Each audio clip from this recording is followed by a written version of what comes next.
A gjeti forcë të madhe dhe vazhdoi misionin islam derisa dhe vetë iku nga kjo botë. Po e kishte edhe i vajzë, Fatime. Kështë i vajzë që e donë të shumë.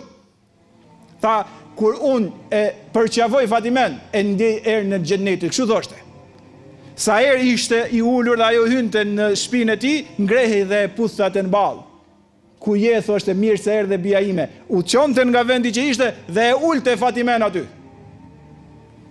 Kur erdhi koha që do ndroj jetë, Fatimeja ishte 29 vjeç.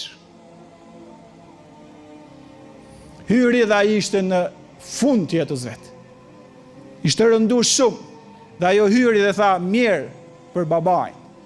Mirë për mua në raport me babajnë. Bia për baba. Dhe ai, subhanallah al-azim, tha, hajde bia ime, hajde. Mi fjasë shohem do të pudh mballë dhe tull vendin tim. Pa afrohu ke babaj. Aty ishte ai që ishin dhe disa njerëz tjerë. Tha, afrohu të them diçka vetëm ty. Dhe ajo u afru dhe profeti i foli dhe ajo qajti. U tërojshë dhe qante. Tha, afrohu prap bia ime. U afru Fatimeja. I foli diçka dhe ajo qeshi.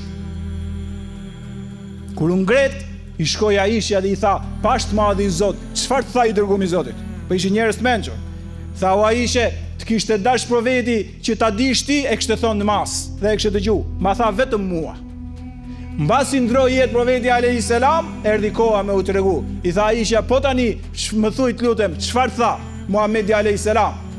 Tha, kur më afroi herën e parë, më tha, bia ime, erdhi koha që baba yt shkoi takoj Zotin e gjithësisë. Ila rabbike yawma idhinil mesaq. Kurani thot, në ditë kur vdiset, ka Allahu shkohet. Tha, erdhi koha që babai yt shkoi ke i madhi Zot, por dije bia ime, se shembull më të madh se që ke ti, se e ke dhe profet, e ke dhe baba. Ndiqe shembullin tim të shpëtosh. Dhe ajo qajti se i tha do iki nga kjo botë. Tha, pse qeshe? Çudi e madhe. Sa njerëz të lehtë ishin në raport me vdekjen. Tha, pse qeshe? Tha, se kur më thirr njerën e dytë më tha, bia ime, njeriu i parë që do më takoj në botën tjetër, që do vdes më shpejt se të tjerë dhe do më takoj në botën tjetër, botën shpirtërore, do jesh ti. Mas 6 muaj është Fatimeja dha shpirt. Ishte njeriu i parë nga familja që iku dhe e takoi Muhamedin alayhis salam.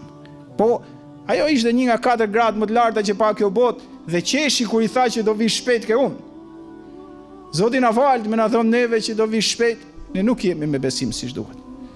Por kjo Zot na ndaloi të punojmë vëllezër motra nderuar me besimin. Çdo kush që ndron në jetë është një shembull më shumë për ne që jemi udhëtar. Inshallah me besim të madh, me vepra të mira, duke kërkuar falje, duke qenë me njëri tjetrin, duke u sugjeruar dhe këshilluar se njeriu mirë që do bishëm se të këshillon për mirë, largoju të keqit se të humb dhe s'të vlen gjë kur t'japësh shpirt dhe trupi jot të jetë më i palëvizshëm. Lutim Zotin na bëj musliman devotshëm dhe muslimane devotshme. Zotin vëllezërit dhe motrat t'i bëjë nga njerëzit që ai i don dhe do t'i çojë në xhenet. Amin ya rabbal alamin.